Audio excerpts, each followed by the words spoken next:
Hello, my name is Bo Brockett. I work in communications for the Michigan Environmental Council, and you're watching another Capital Connection webinar. Thanks for joining us. This is the first of the new year. This is our fourth season of sorts, we're happy to have you. I'm filling in for Conan Smith today. He's not able to make it.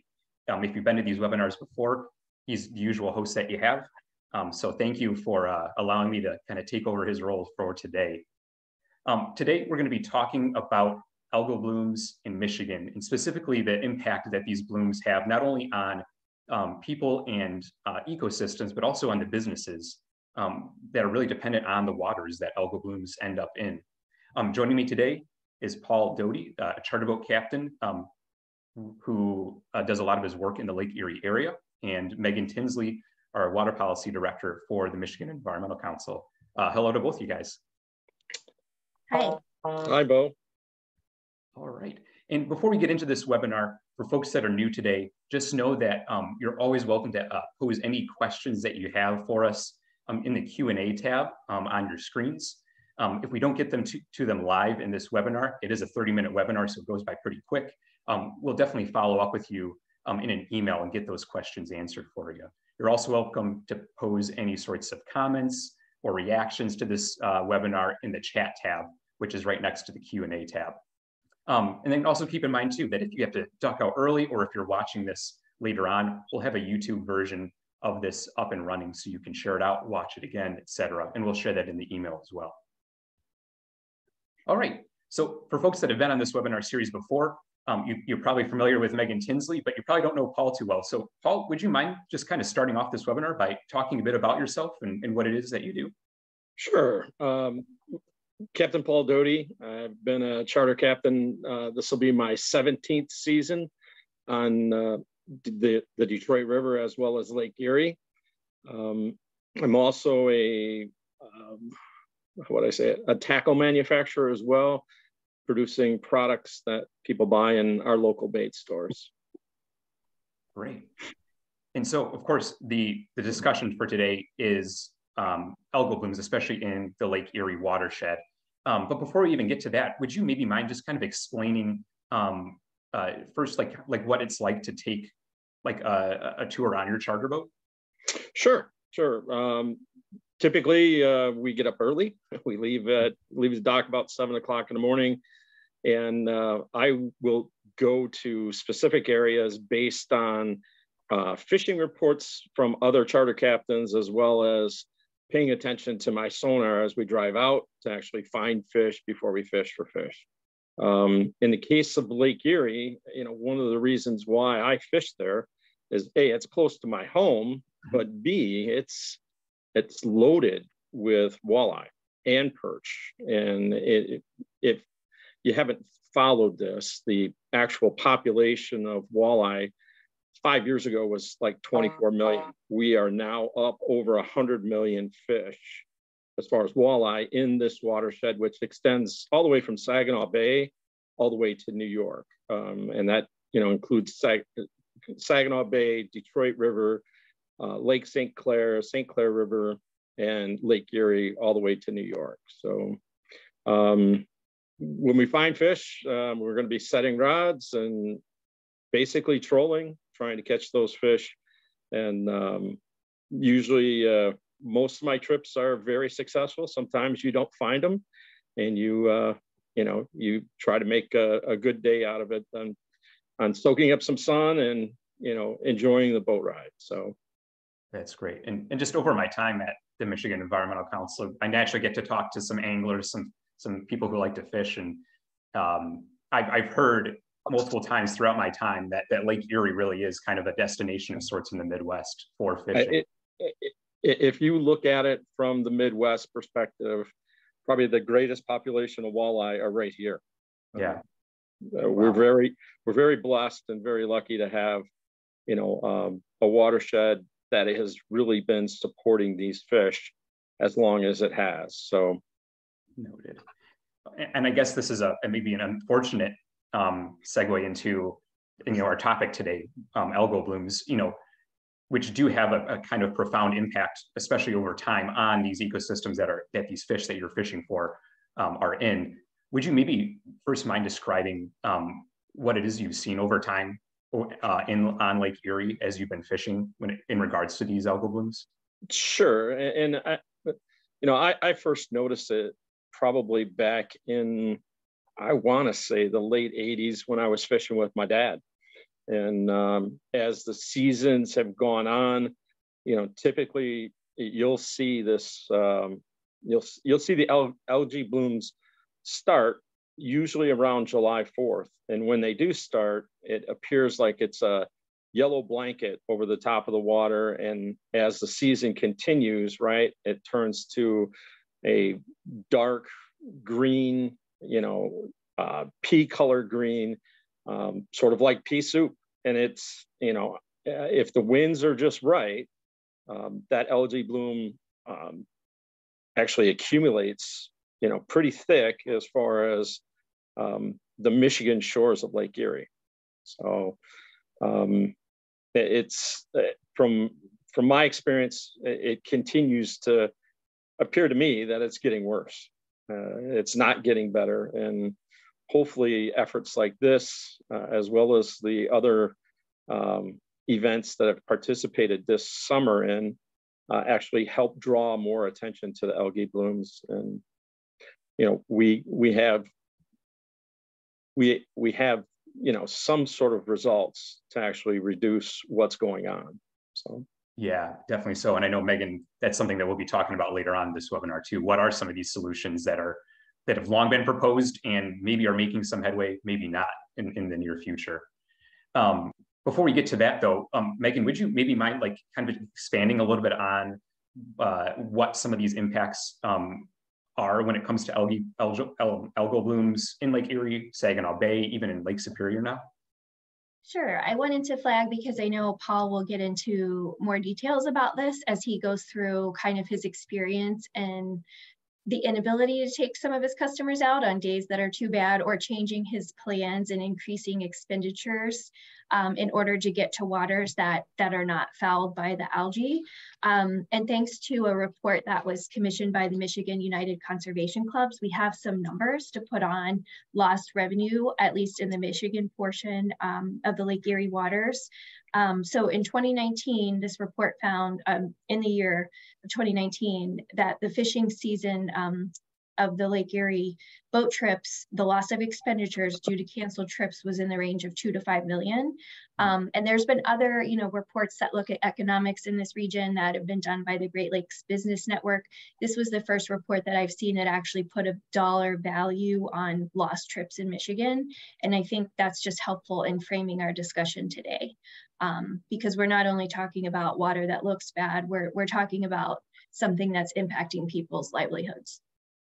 Noted. And are you feeling that hurt from a business end firsthand, Paul, when it comes to these blooms? Oh yeah, yeah. I mean, if you look at some of my trips, we've had to either cancel or divert those trips to go to like Ohio waters or Ontario waters to actually fish. We can usually get out of the blooms by doing that. And a lot of it depends on the winds again, right? Because that actually drives that surface currents and where the algae bloom actually gets pushed. Mm-hmm. But, at any time that I have to go, further away from home, right? You have additional expenses relative to gas, oil, customers have an additional expense as far as their license fee, right? Because if we go to Ohio, you got to have an Ohio fishing license. Mm-hmm. And thankfully, right, a lot of that stuff you can still do on the water because you're close enough to shore, but it's an additional expense that the customer didn't see. So yeah, and I'm sure, and you're right, like this goes beyond just the business owner. This also impacts the customer too. They have to kind of pivot from what, from their initial expectations, maybe even have to make some adjustments after the fishing trip itself. Right. Well, you have to have a current license if you're going to go fish in those waters. Mm-hmm. The other impact is the actual cancellation of a trip, right? Are you really going to get that business back, right? And for me, if I take a group of 4 out for a 6-hour trip, it's $450 that I normally would charge a customer to take that group out and, have them on the water for 6 hours. And so, yeah, for me, it impacts, my livelihood as far as monies and revenues that I would have coming in for my business to actually help cover future expenses, but also, being able to, have a livelihood relative to the waters of Lake Erie. So, yeah. And just kind of, I guess one last question on this business sort of topic. When you think about the other charter boat captains along Lake Erie or in the Lake Erie watershed, or even just other folks at large, right? Beachgoers, other fisher people, like people fishing, people just trying to go out and have a good time along the lake. Are you seeing, have you noticed that there's been a shift in thinking at all when it comes to algal blooms, whether it's like a recognition that they're there or that they might have to adjust their ways of life? Yeah, so you see on the other charter captains, and mind you that our Lake Erie shoreline, right, runs basically from Gibraltar all the way down to Toledo Beach. And a lot of those captains on the south end, they're having to go 15 plus miles out to get beyond where the algae bloom is taking place in order to catch fish. As far as beachgoers, I can't see beaches being able to stay open because of the effects of the algae bloom on a human being, right? Whether it's respiratory or skin rash.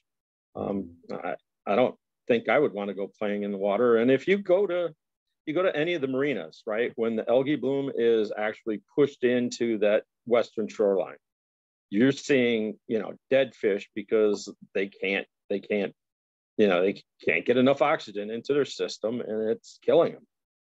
Right. The difference, out on the big water, as far as Lake Erie is concerned, is you get out past the shallows, right? There's a lot more, area for them to actually live.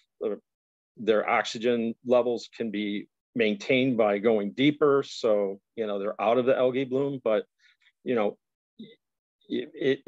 affects us all relative to anybody who uses the Great Lakes. In this case, right, we're talking Lake Erie, it does take an effect. And when I have customers out and they're seeing the algae bloom, they're questioning me, hey, Paul, are these fish safe to eat? Are these, can I actually interact, with, taking the fish out of the net or taking them off the hook, right, without getting, a rash or having something else happen to me. So it is a major concern amongst my customers when I have them on the boat. I like to do educational charters where I teach customers, the ins and outs of being on the water, and in the case of Lake Erie, trolling. And they're concerned about it. So yeah, definitely. So and you raise a good point that when we talk about these blooms, these aren't just an aesthetic problem, right? It's not just like an ugly thing on Lake Erie or on your, your smaller pond or stream. Like, this is something that's also toxic too, not only to the ecosystem, to the fish, to the plants who are kind of deprived of their oxygen, but also to people. And this may be a question for both of you, but Megan, I know that you had mentioned, recently finding out how big an impact this can have on communities too, outside of the people who are going to the beach, who are fishing along the water. Algal blooms can have a bigger impact than we think in ways that we may not even realize. Would you mind explaining a little bit of that thought process? Sure, and Paul touched on this a little bit. So the algae are a type of cyanobacteria that can produce microcystin, which is a very potent liver toxin. So Paul mentioned, and this has been documented, skin rashes in humans. So that's one way of contact, is through the skin. Also, when a boat or a jet ski goes through the water, there can be, some of the bloom that's basically put into an aerosol. So people with asthma may experience breathing problems. And then there's also a risk of ingestion. If you're in the water, your pet's near the shore, actual ingestion can lead to problems such as toxic effects to your liver. So there's those kind of impacts. And because of those, Lake Erie is a drinking water supply for several communities. So I'm sure everyone on, today knows that in 2014, Toledo had to shut down its drinking water intake. That's a city of 500,000 people for several days that were left without drinking water. Same year, Pelee Island in Ontario also had to close down their drinking water supply. And that's not only an inconvenience for people, but it also, there's a real cost to that now that these waters have actually become toxic. And our partner and member group, the Alliance for the Great Lakes, did a study that showed a family of 5 in Toledo are now paying $100 extra a year on their water bill in order to provide for the increased monitoring and treatment needed to make that water safe to drink. So it does have real costs. We're talking about the loss of revenue for people like Paul, and then increased cost of living for families that rely on Lake Erie for their water. And water overall is becoming more affordable. And, for example, of Toledo, you have a city with about a 25% poverty rate, and you've added that much to their water bill because of you have to in order to treat for this algae. So it's a definite impact. Yeah, and I'd imagine too that there are even a lot of folks who are outside of that poverty level, but don't have enough, can't really afford or want to spend another $100 a year on their water bills either. Yeah.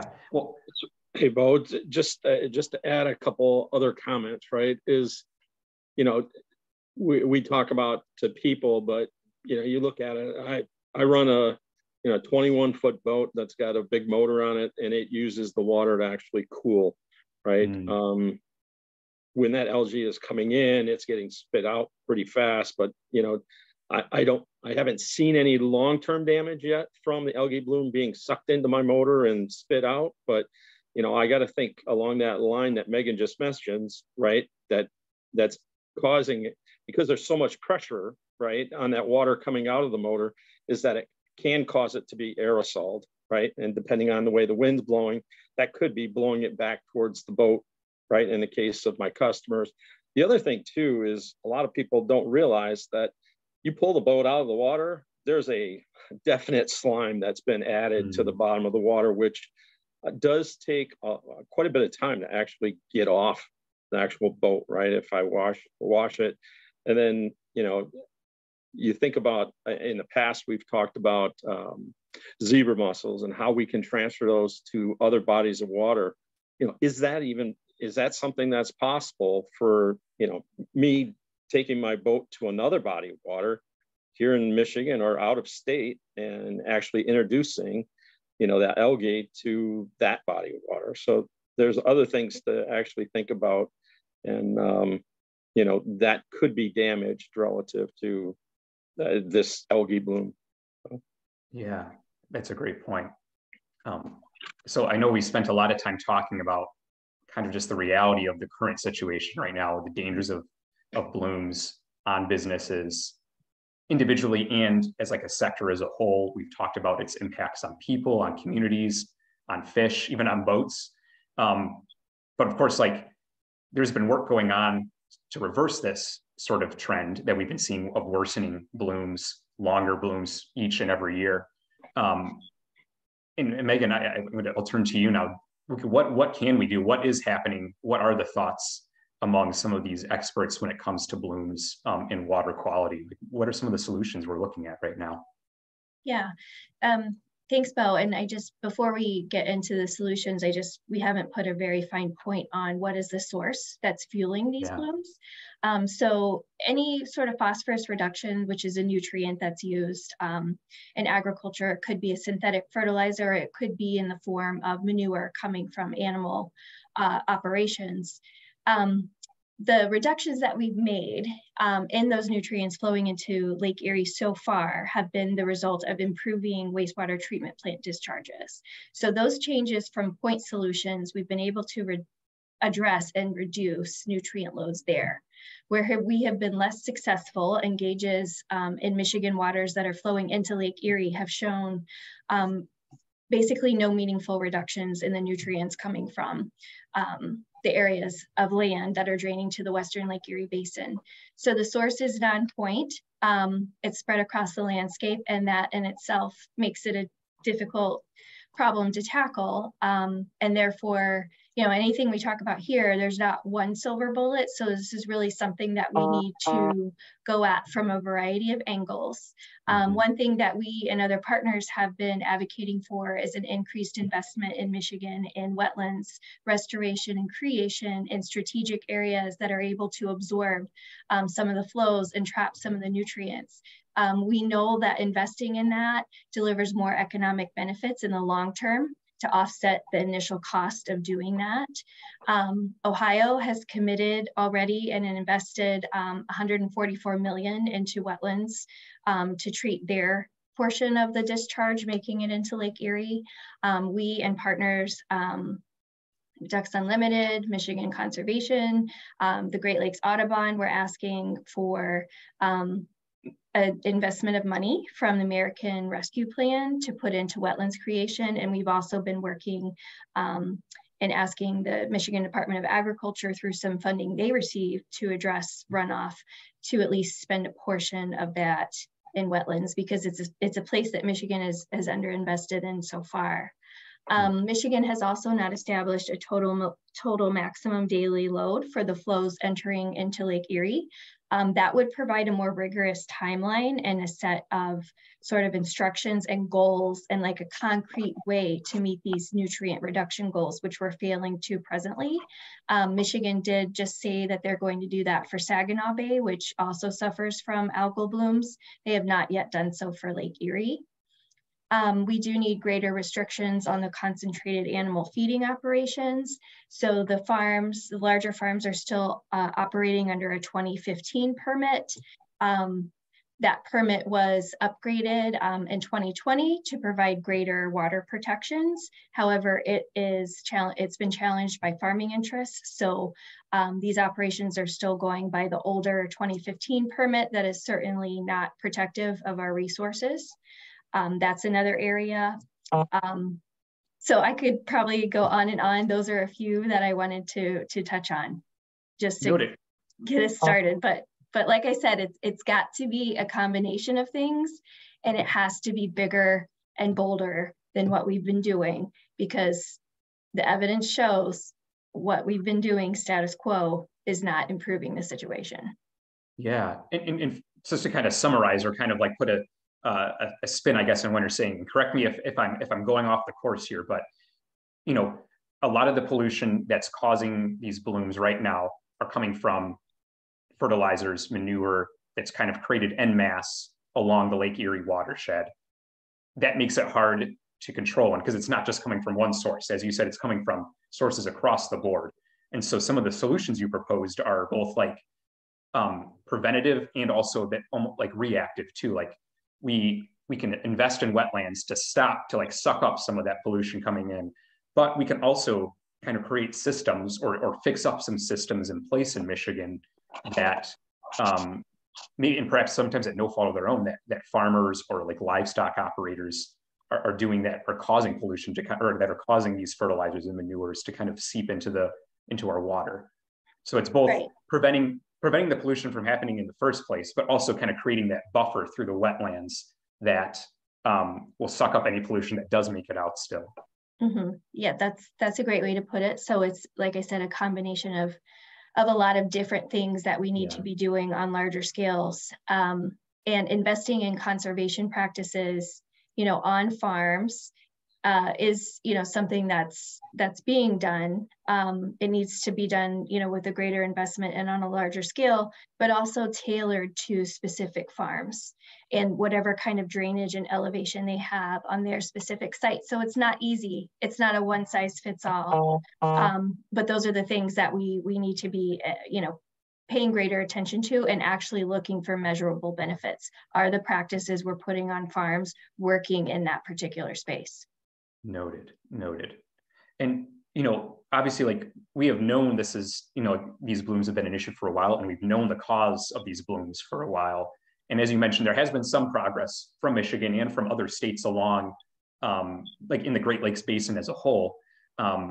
and kind of like trying to start reversing this trend where the blooms are worsening, growing longer, in their lasting. How do you feel about this year, 2 years, maybe even 5 years ahead in terms of progress? And we need to just go through an election that's kind of shaken up some leadership in Michigan and at large. As you mentioned that, and Paul, I know that you were part of this process too, but there was like a big call, kind of like a rallying cry around investing in some wetland protection. Like, how do you, what's your temperature, I guess, on the road ahead? You want to take that first, Paul? Sure. I mean, I would like to think that what we are doing is going to make a positive change in the actual environment. The monies that we look for as far as wetland restoration is a key start, right? Because it's through those wetlands that we're able to filter out a lot of this, a lot of this toxic algae that's actually making its way into the waterways. So I can only hope that 5 years from now we see that it's greatly reduced, but it needs to be addressed. And me being a charter captain, this is how I make my living. It concerns me, and that's why I've been joining this effort this past summer as well as today. And I'll turn it over to you, Megan.